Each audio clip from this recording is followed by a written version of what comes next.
Coming up on Channel 8 News, a pig virus, a rodeo, and a story on brain cancer. As well as our animal guest. It's cold outside today. How long until the sun comes back out? Let's go to our weatherman, John Zetmeyer, to see what it's like outside. John? Thanks, guys. As you can tell, it's a little colder out here than it was last week. It was only single digits this morning when we all woke up, and it just barely cracked into double digits. And Mother Nature even gave us a little bit of a surprise this morning when we woke up. See right here, got some nice thin light snow on the ground. Could there be more on the horizon? We'll find out later in our 5-day forecast coming up on Channel 8 News. 8 News, KKSU LP. For Manhattan and Riley County. From Kansas State University, this is Channel 8 News. Welcome to Channel 8 News. I'm Jason Beats. And I'm Trent Ferguson. Coming up on today's show, some really smart kids get a visit from the governor. A K-State professor is fresh off the plane from the Sochi Olympics. And the pork industry could be in trouble. But first, criminals are on the loose near campus. Riley County Police Department responded to a 911 call near campus Monday night. The caller reported that he and his roommate had been robbed at gunpoint. Both victims were struck by the suspects and received minor injuries. The suspects are described as 3 white males with very dark complexion. One suspect had a noticeable accent. Yesterday, K-State Alerts sent out a message to students to keep an eye out as the suspects are on the loose. Police responded to a fire at the 800 block of Morrow Street.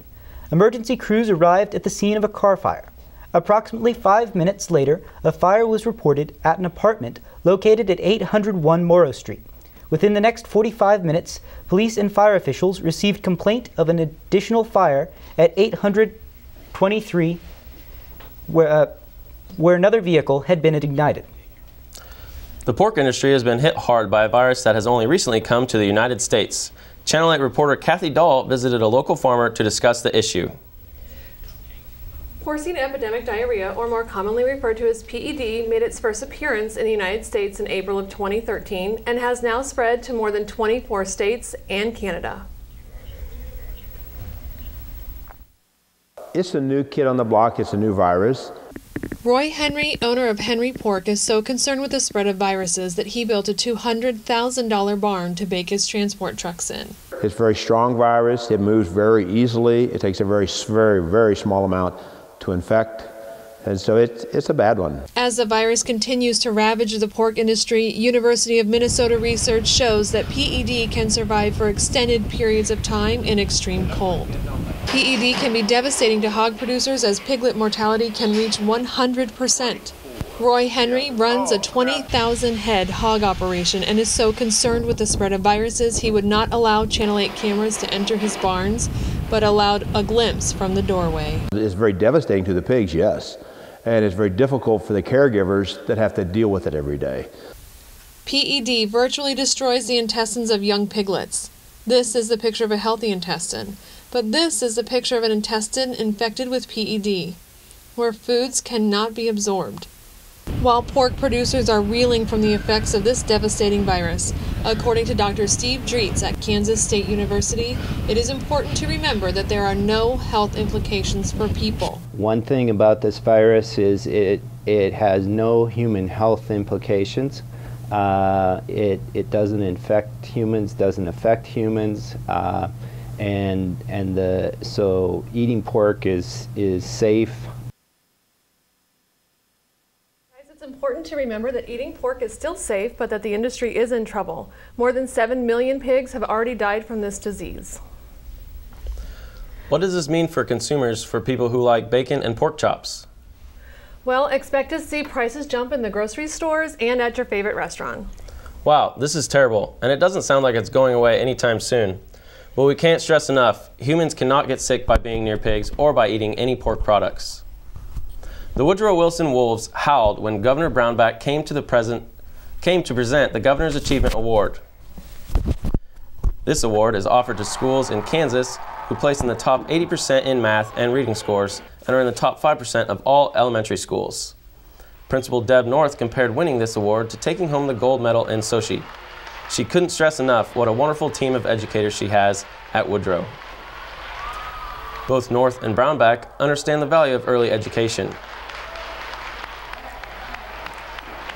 The latest public policy polling Kansas survey results show that Brownback is down 2 points to Democrat Paul Davis. From February 24th to March 7th, the Raleigh County Police Department will be joining other law enforcement agencies in an effort to stop the dangerous practice of disobeying traffic laws in and around school zones. This enforcement is also meant to be a reminder to safely drive to area student drivers. For most incoming freshmen, it's a time of excitement and adventure. But for one K-State student, the hope of research is a hope that could save her life. Researchers Dr. Stefan Bossman and Daryl Troyer are making promising strides toward the detection, prevention, and cure of brain cancer.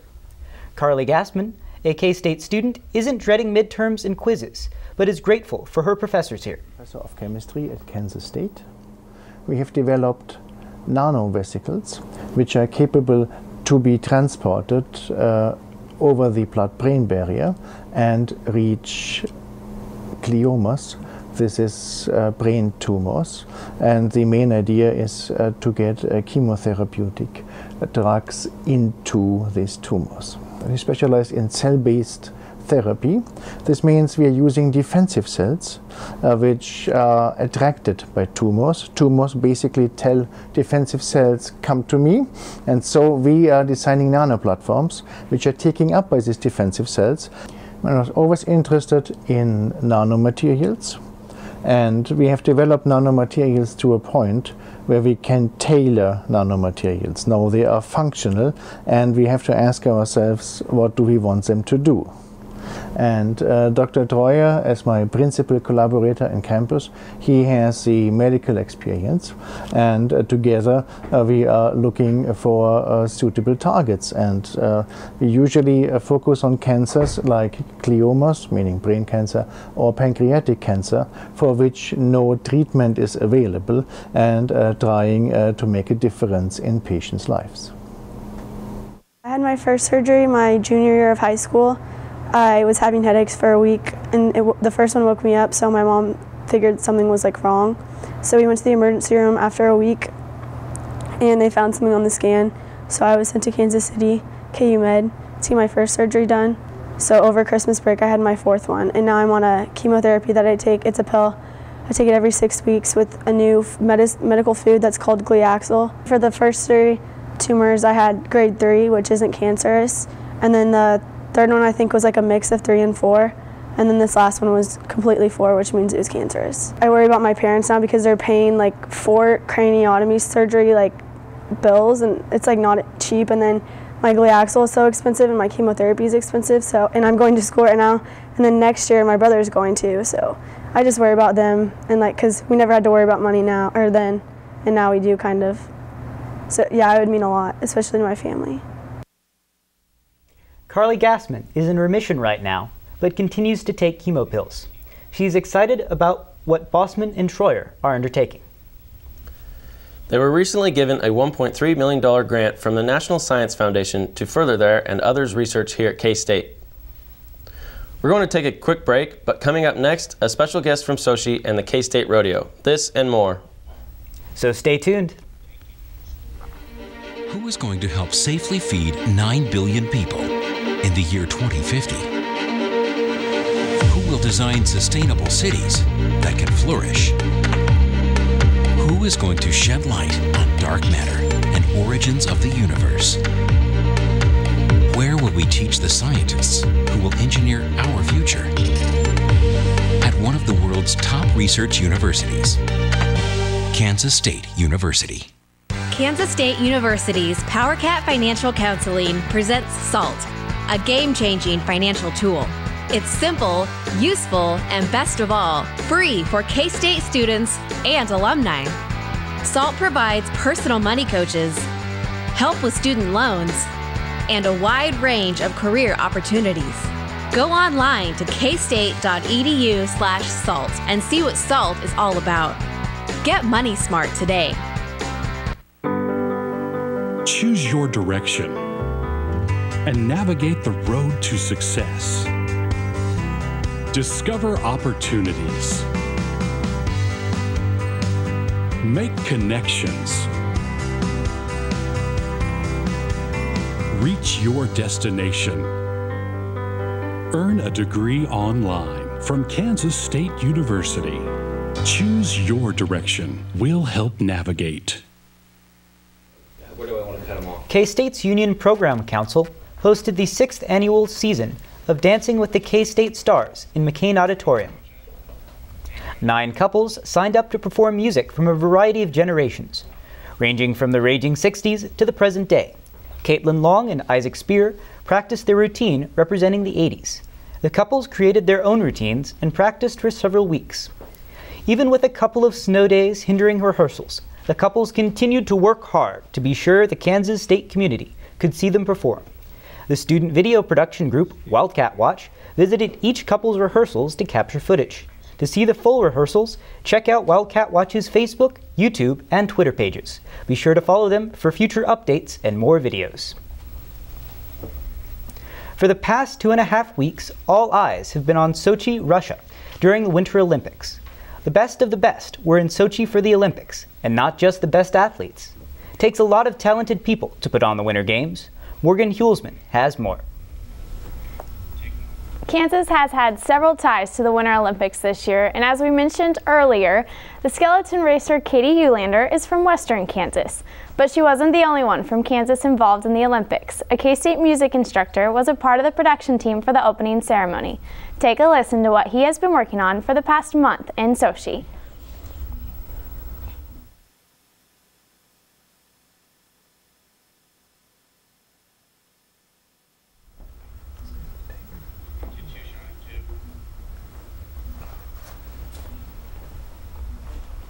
Here with us now is Brian Pinkle, one of the production members on the piece that you just saw. Welcome, Brian. Hello.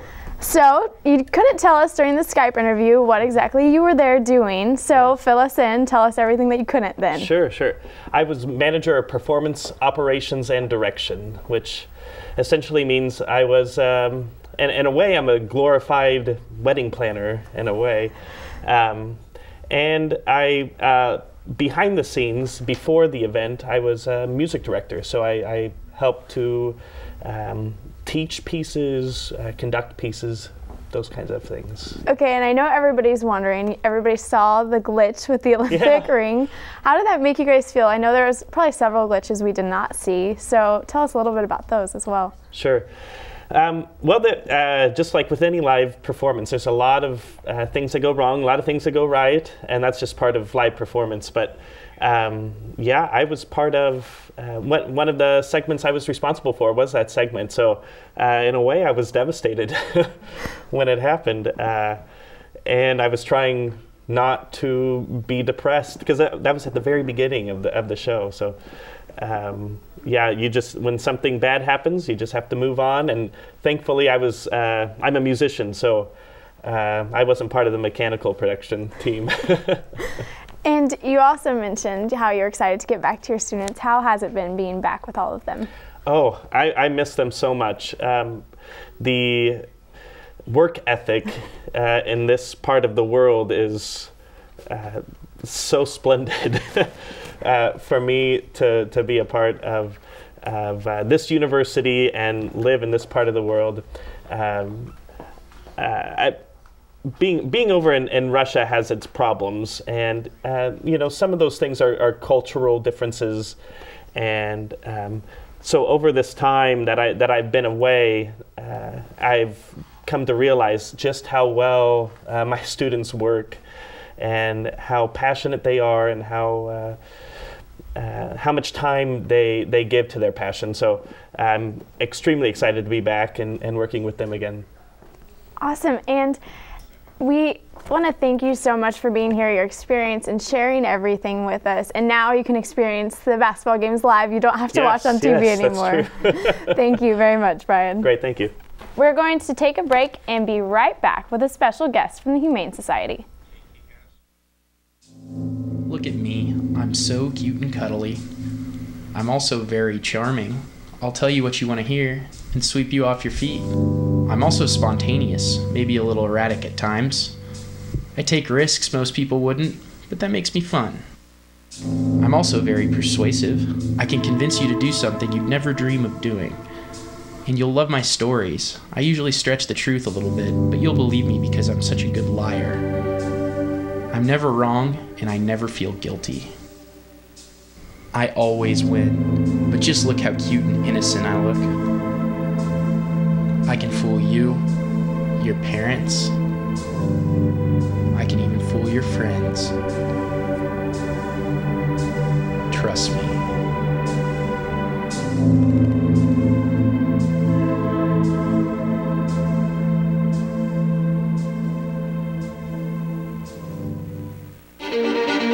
Who is going to help safely feed 9 billion people in the year 2050? Who will design sustainable cities that can flourish? Who is going to shed light on dark matter and origins of the universe? Where will we teach the scientists who will engineer our future? At one of the world's top research universities, Kansas State University. It was a big weekend for K-State. Cowhide and Leather took over the campus for a weekend. A loud and cheering crowd, standing room only at Weber Arena. Channel 8 reporter Ryan Falk was there at the starting gate. That's right, guys. Highly trained athletes came from all over. Some on 2 legs, some on 4, and some with horns. Everyone is ready to go.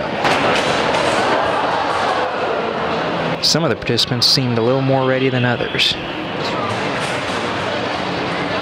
This cowboy is on now, but can he stay on for 8 seconds? That's the goal during the 67th annual K-State Intercollegiate Rodeo. Cowgirls competed in goat tying.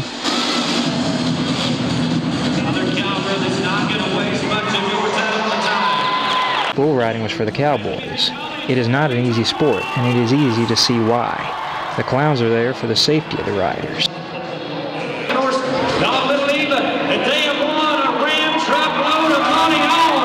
Hooves and hats went flying as the night began with bareback bronco riding. Royalty visited the arena as Danielle Stuerman was named Rodeo Queen for 2014.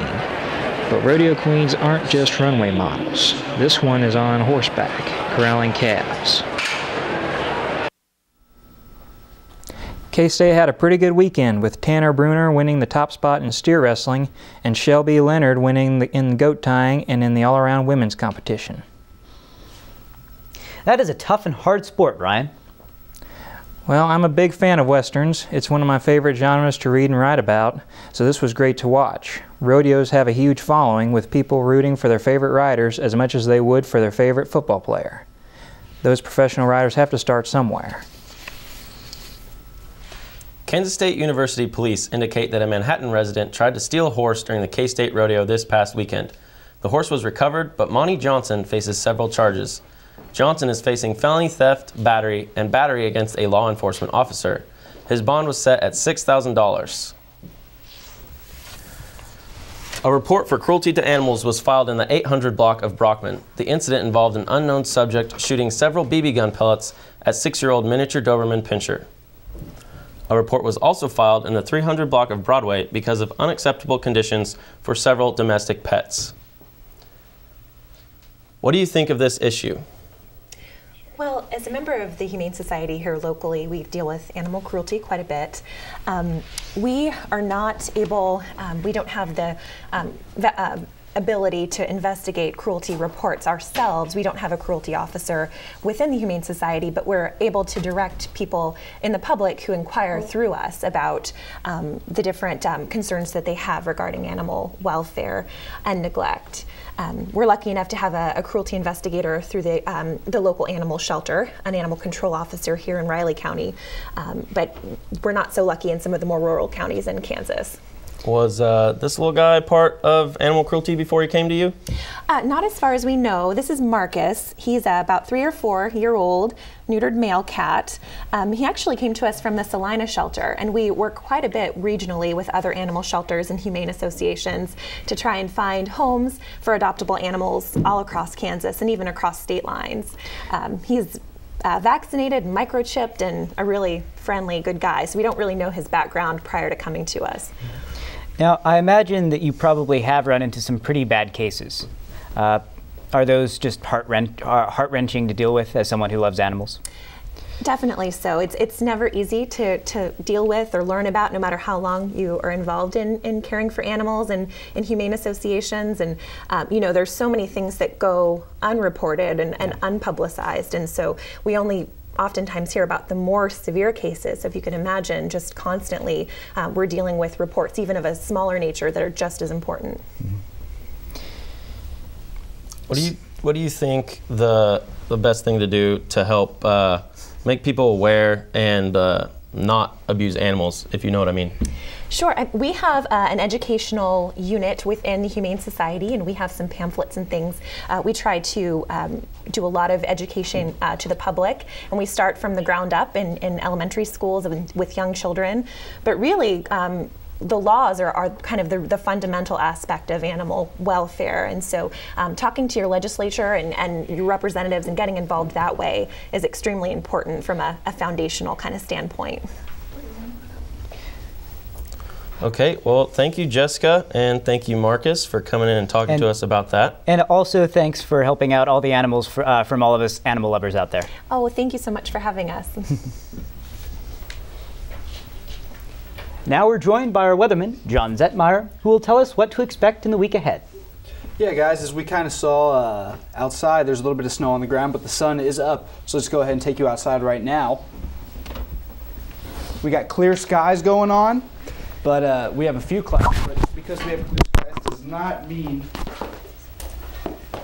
not mean that it's ready to crack the shorts out just yet. We actually have some extra surprise on the horizon for you. So let's go ahead and take you to a national map, show you what's going on around the globe. Over here on the west coast, we got 60 degrees, 77 down here in Las Vegas, sorry. And then over here on the east coast, a little bit colder than it was last week, as you see, but that's kind of just been all around the country. Now let's go to Kansas. And then we have out there around 30s down there in western Kansas, and then over here in our region, mostly around 40s, sunshine, things like that today. The sun is out, not quite warm enough yet though, so let's go to our 5-day forecast here. And as you can see today, 39, low of 19. Tomorrow gets a little bit colder down there at 32, but then Friday's when our friends are going to come in. And we're going to have some snow on Friday at 37. And then Saturday, 21, still cold. Don't think the snow is going to melt quite yet. But then when we come back Sunday, we're going to have a little bit more snow for you. So hope you can bring out the boots and shovels and everything like that for the weekend. That's all we got here. Back to you guys. Thanks, John. Coming up next, a look at sports. And the Manhattan High School wrestling team. Nearly 150 years ago, the first native limestone was carved into the campus of Kansas State University. Since that time, K-State has known what it takes to rise to the challenge. Now, we're challenging ourselves to become a top 50 public research university by the year 2025. To reach that status, our research dollars, endowment, career award winners, and patents are growing to match our internationally recognized programs and research. K-State 2025 is more than a challenge, it's a commitment. A commitment we'll keep. Because where there's a wildcat, there's a way. It was a routine grain elevator inspection until the explosions began. Until a blast tossed him more than 300 feet. Then it became the event that changed Kevin Saunders forever. The body of this K-State alum was broken, but his spirit, well, that spirit not only survived, it thrived. Against all odds, Saunders transformed himself into the world's greatest wheelchair athlete, one of America's premier motivational speakers, and the first Paralympian appointed to the President's Council on Physical Fitness, Sport, and Nutrition. Where there's a wildcat, there's a way.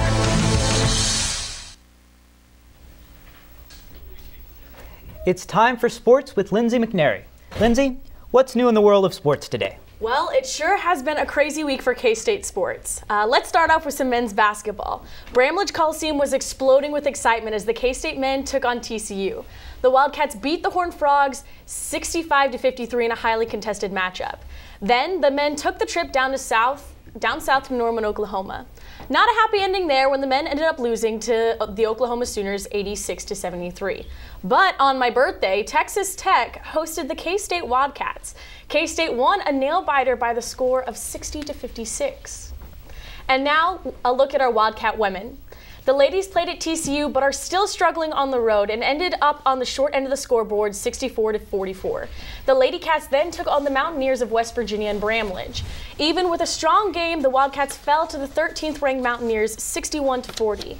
The women's next game is against the in-state rivals, that one team in blue. And what about those Batcats? Well, K-State baseball has their home opener in Tointon Family Stadium. The series against Milwaukee and the Batcats are looking to become the most recent K-State team to repeat Big 12 championships.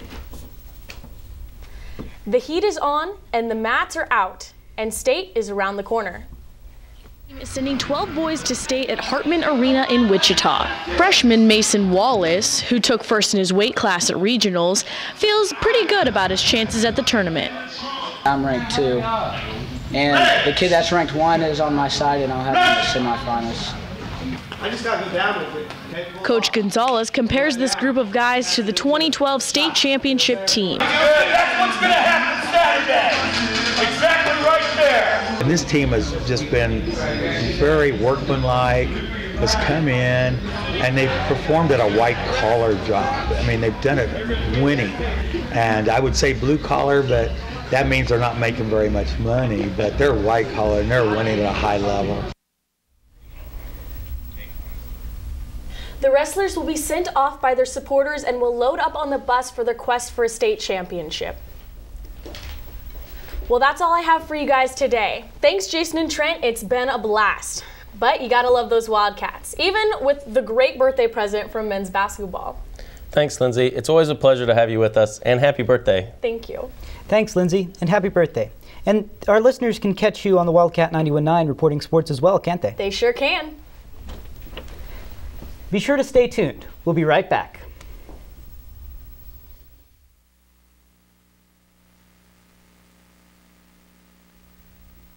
Nearly 150 years ago, the first native limestone was carved into the campus of Kansas State University.